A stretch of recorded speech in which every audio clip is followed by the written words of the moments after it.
Halo, selamat pagi saudara, apa kabar Anda di pagi hari ini? Senang sekali kami kembali lagi hadir menjumpai Anda dalam Sapa Sulsel bersama saya, Hendra Bakti.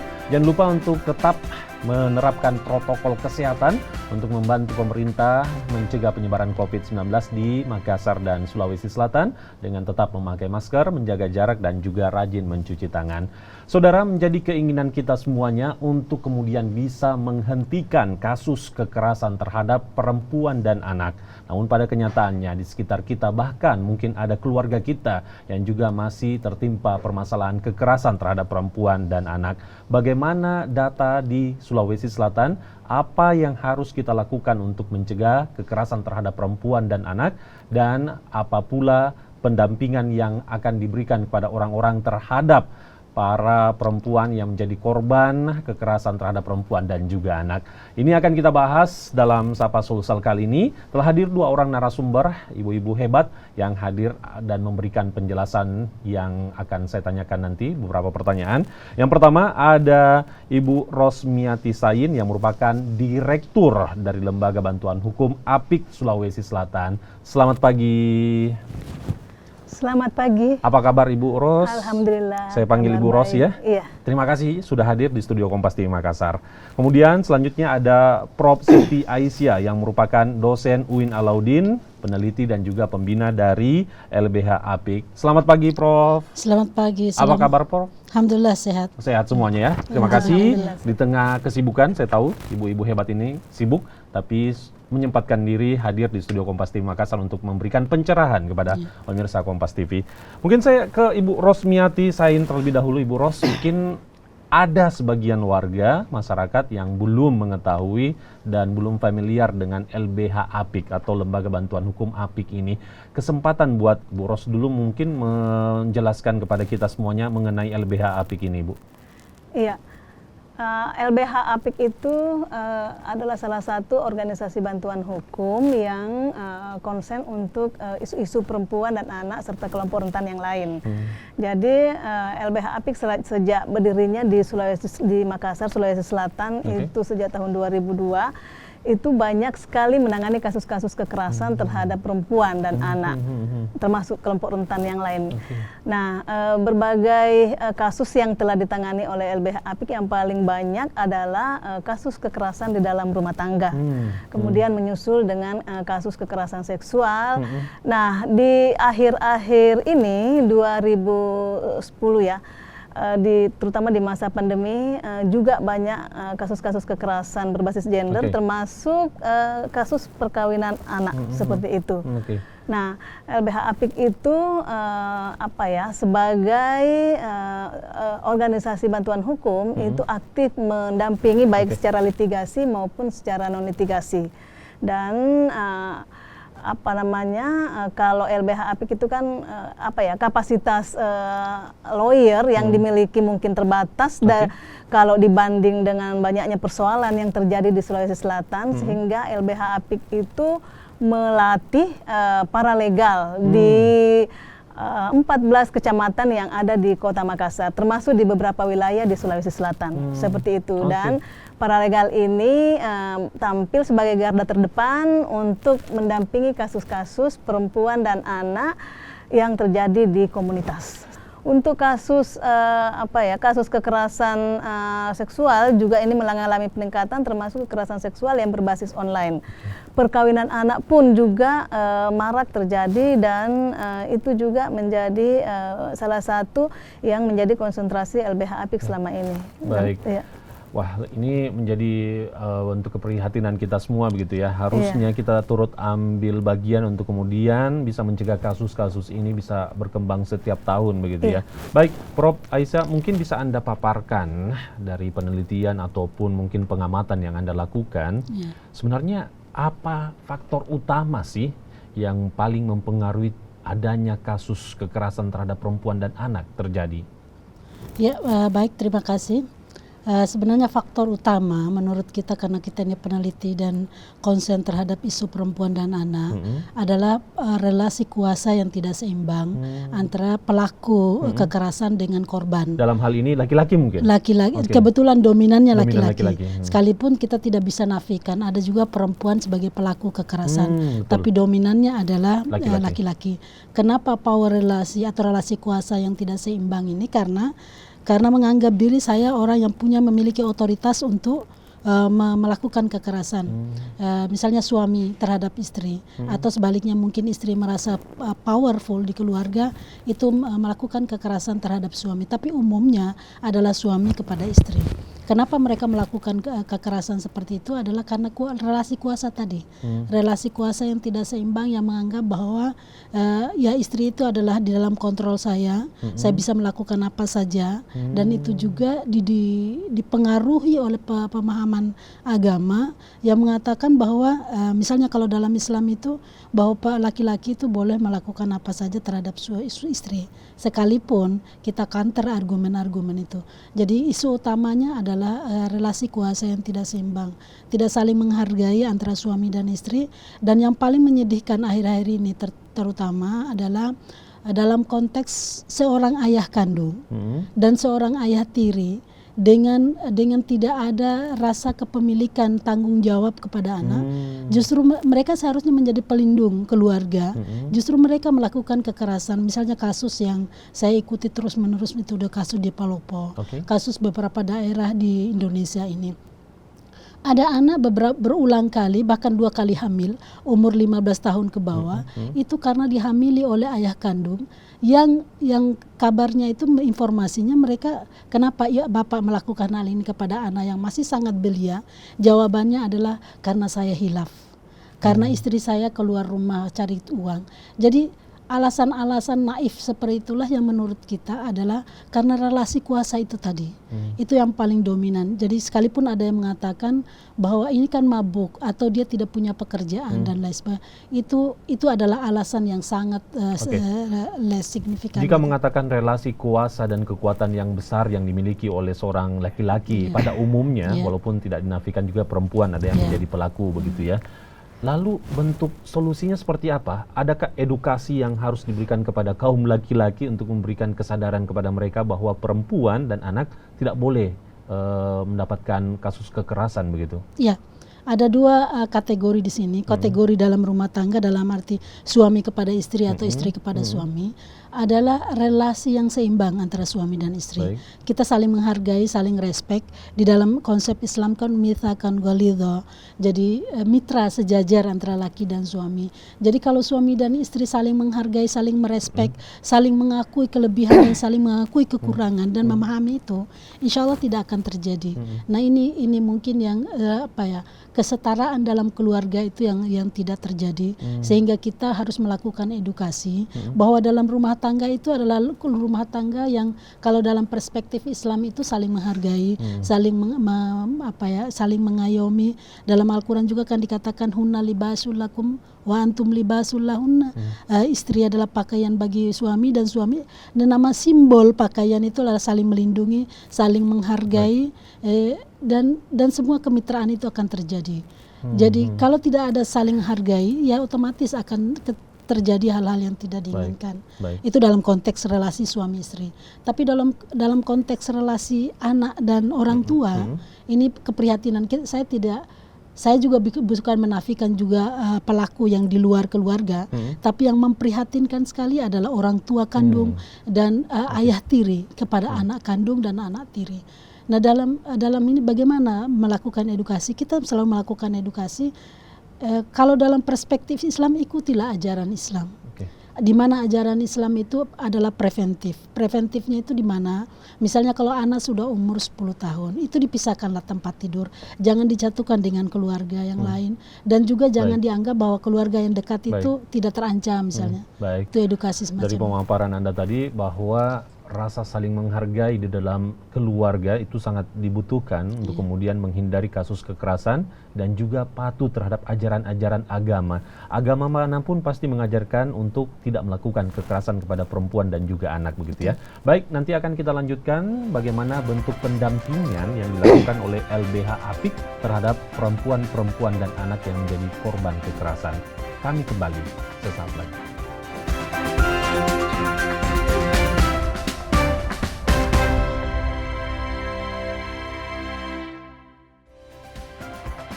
Saudara, setiap tahunnya ada momentum yang mengingatkan kita seharusnya kita harus terhindar dari yang namanya kasus kekerasan terhadap perempuan dan anak. Di tanggal 25 November sampai 10 Desember di tahun ini ada jangka waktu 16 hari yang menjadi momentum dinamakan Hari Anti Kekerasan Terhadap Perempuan. 16 hari HAKTP. Mengapa begitu banyak 16 hari untuk momentum memperingati Hari Anti Kekerasan Terhadap Perempuan? Kita tanyakan langsung kepada LBH Apik yang mendampingi perempuan yang memiliki kasus-kasus kekerasan begitu. Mungkin Ibu Ros bisa jelaskan tahun ini ya, tanggal 25 November sampai 10 Desember itu adalah momentum Hari Anti Kekerasan Terhadap Perempuan, 16 hari HAKTP. Anda bisa jelaskan terkait dengan ini? Iya. Ini masih dalam rangkaian kampanye 16 hari anti kekerasan terhadap perempuan, dimulai dari 25 November sampai 10 Desember bertepatan dengan Hari HAM. Nah, 16 hari anti kekerasan itu di dalamnya ada 16 hari kita itu harus berkampanye menyuarakan hak-hak perempuan dan anak. Nah, di dalam rentang waktu 16 hari itu banyak sekali hari-hari bersejarah di dalamnya. Di dalamnya termasuk salah satunya Hari Anti Kekerasan Terhadap Perempuan. Kemudian ada Hari AIDS sedunia dan diakhiri dengan Hari Hak Asasi Manusia. Hari Hak Asasi Manusia, seperti itu. Karena memang 16 hari ini akan dihubungkan antara kekerasan terhadap perempuan dan HAM, karena itu dikonekkan dengan pelanggaran hak asasi manusia, dalam hal ini hak asasi perempuan. Nah, banyak hal yang terjadi selama rentan waktu itu, dan yang pasti kita semua sebenarnya tidak menginginkan ada lagi kekerasan yang terjadi di rentang waktu tersebut. Nah, dalam rangka kampanye 16 hari kali ini itu kita mengambil tema bersama kita akhiri kekerasan terhadap perempuan dan anak serta perkawinan anak, terutama di masa pandemi COVID-19 ini. Karena ternyata di masa pandemi saja kasus-kasus kekerasan itu juga banyak yang muncul, padahal kita kan sebenarnya dalam situasi bencana, sekalipun bencana non alam, tetapi ternyata di situasi bencana ini banyak sekali persoalan yang muncul, terutama persoalan kekerasan berbasis gender. Makanya untuk peringatan kampanye 16 hari anti kekerasan saat ini itu ada hashtagnya, selain akhiri kekerasan terhadap perempuan juga ada lockdown patriarki, seperti itu. Karena memang di di masa pandemi itu kan banyak sekali kasus-kasus kekerasan berbasis gender yang terjadi, dan ini sebenarnya muaranya tadi sudah dijelaskan oleh Prof bahwa ini muaranya adalah adanya relasi kuasa dan adanya pemicunya adalah budaya patriarki yang selama ini selalu mensubordinasi perempuan, sehingga kekerasan berbasis gender itu marak terjadi. Salah satunya adalah kekerasan terhadap perempuan, kekerasan KDRT, kekerasan seksual, dan termasuk juga perkawinan anak yang selama ini marak terjadi. Nah, peringatan Hari Anti Kekerasan Terhadap Perempuan kali ini kita itu ada banyak rangkaian kegiatan ya. Apa saja selain kegiatan? roadshow media di radio dan televisi saat ini, kita juga melakukan dialog publik, dan bukan hanya di Makassar, tetapi kita bergerak juga sampai ke daerah, termasuk kemarin itu di Kabupaten Pangkep. Dan untuk peringatan aksi bersama itu kemarin dilakukan di Anjungan Pantai Losari, seperti itu, dan kita mengajak semua pihak untuk terlibat dan berkampanye menyuarakan hak-hak perempuan dan hak anak yang harus diakses oleh semua, seperti itu. Iya. Saya yakin 16 hari kampanye Hari Anti Kekerasan Terhadap Perempuan dan Anak ini tentunya tujuan besarnya untuk bersama-sama mencegah dan mengakhiri kasus kekerasan terhadap perempuan dan anak, begitu ya? Iya, betul. 16 hari itu sebenarnya cukup singkat ya untuk kita melakukan kegiatan-kegiatan positif. Di rentang waktu itu sebenarnya kita diajak semua untuk melakukan melakukan kegiatan yang betul-betul bersifat positif, misalnya melakukan advokasi, melakukan penanganan kasus-kasus kekerasan terhadap perempuan dan anak, kemudian melakukan pencegahan. Kan ini LBH APIK itu kan konsennya di pencegahan, penanganan dan melakukan pemulihan secara bersama, dengan melibatkan beberapa pihak.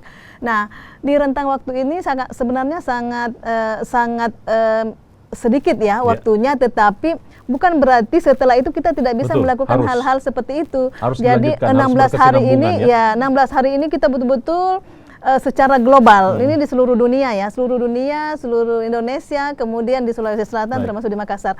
Nah, ini kampanye global, jadi semua menyuarakan hak perempuan. Dan yang pasti setelah itu, sebelum dan sesudah itu tetap akan kita menyuarakan itu. Dan yang pasti pasca 16 hari anti kekerasan itu kita harapannya ada penurunan angka. Makanya kita di LBH APIK itu juga melakukan upaya pencegahan secara bersama-sama. Jadi semua pihak terlibat, karena sebenarnya upaya pencegahan itu kan bukan tugasnya LBH APIK saja, tetapi semua tugas pihak bersama. Jadi mulai dari organisasi masyarakat sipil, NGO, kemudian aktivis perempuan, akademisi, pemerintah, dan semua pihak yang terkait itu harus ikut terlibat dalam hal melakukan upaya pencegahan. Baik, begitu pentingnya bersama-sama saling berkomunikasi, bekerja sama untuk kemudian mencegah kasus terjadinya kekerasan terhadap perempuan dan anak, bahwa ini bukan tanggung jawab dari LBH APIK saja, tapi semua pihak harus bekerja sama menghentikan kekerasan terhadap perempuan dan anak. Berikutnya, nanti di segmen berikutnya saya akan lebih banyak ke Prof terkait dengan apa yang perlu kita lakukan untuk menghentikan dan mencegah kasus kekerasan terhadap perempuan dan anak. Tetap bersama kami di Sapa Sukses.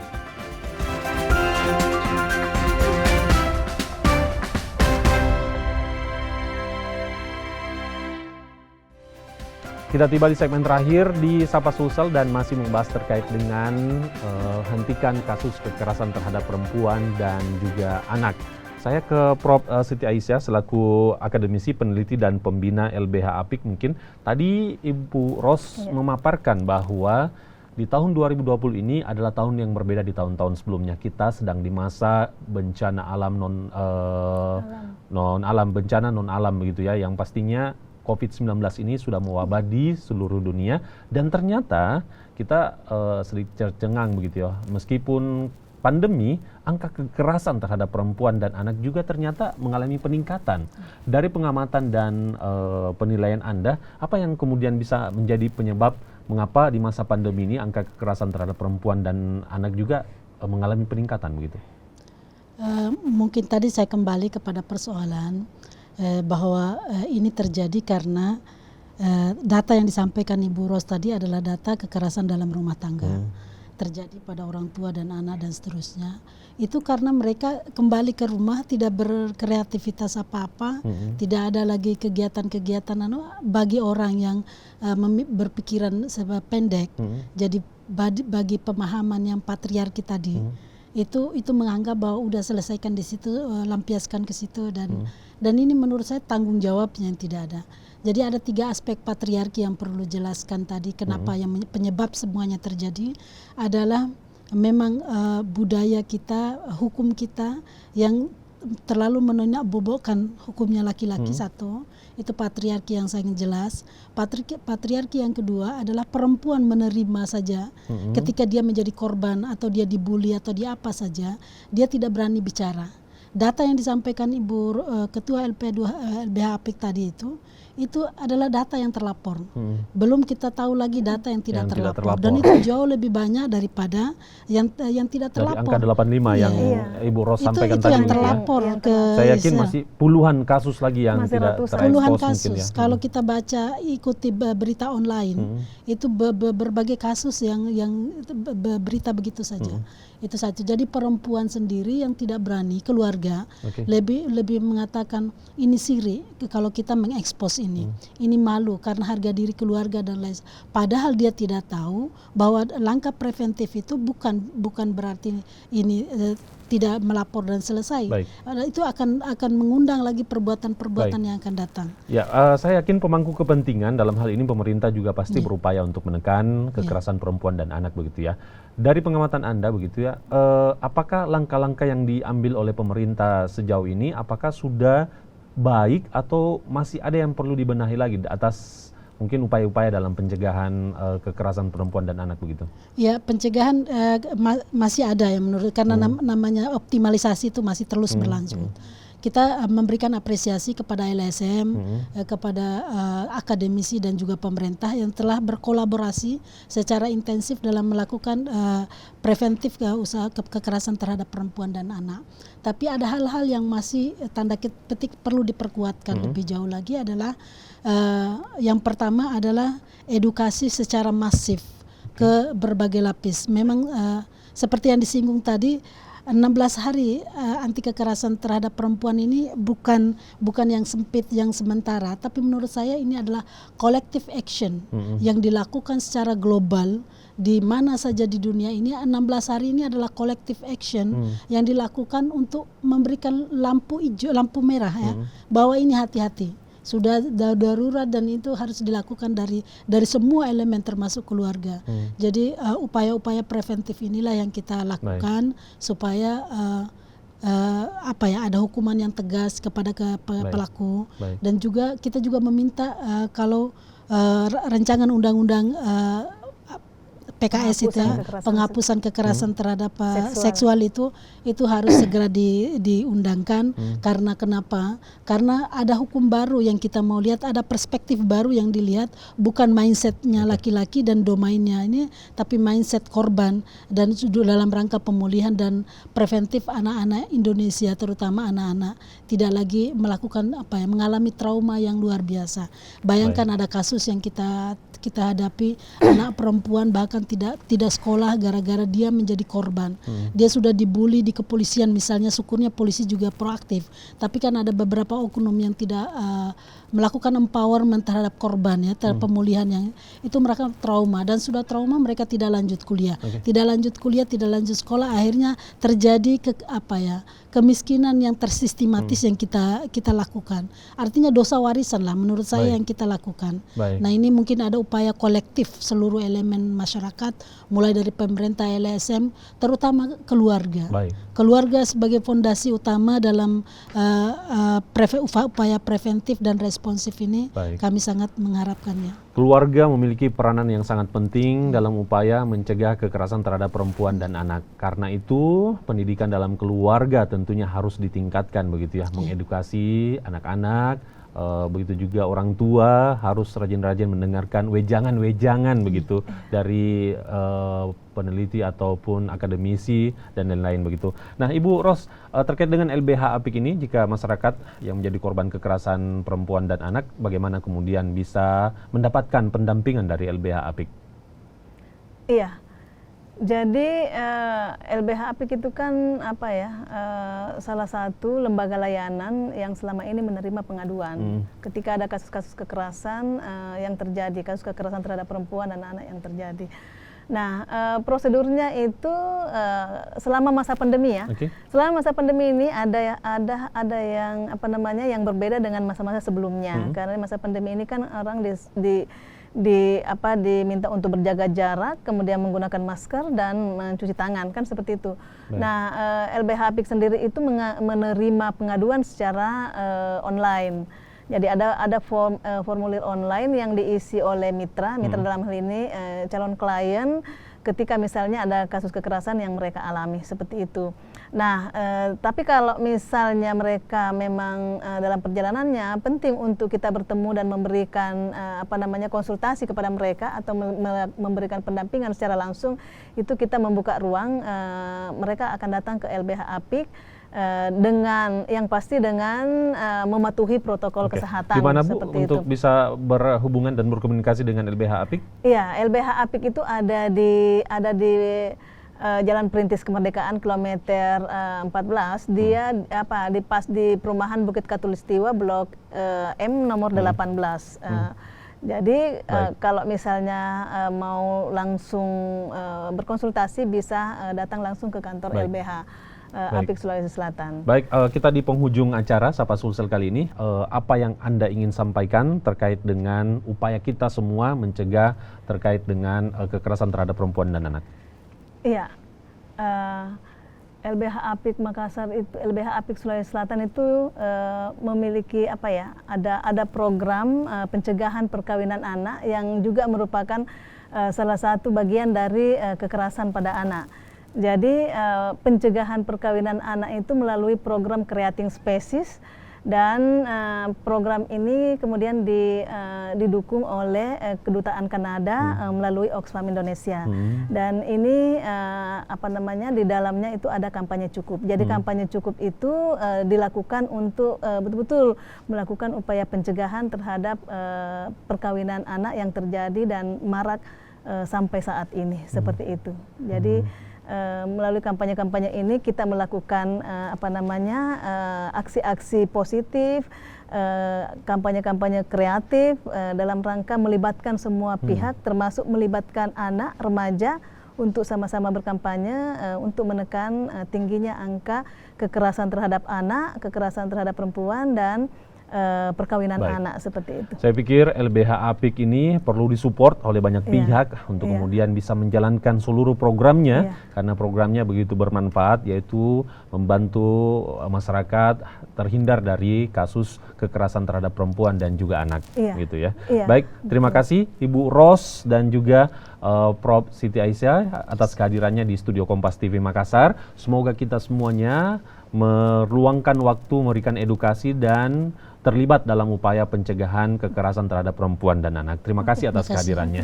Demikian perbincangan kami di Sapa Sulsel untuk edisi hari ini. Saya Hendra Bakti mengucapkan terima kasih banyak atas kebersamaan Anda. Jangan lupa untuk tetap menerapkan protokol kesehatan. Selamat pagi, selamat beraktivitas, dan sampai jumpa.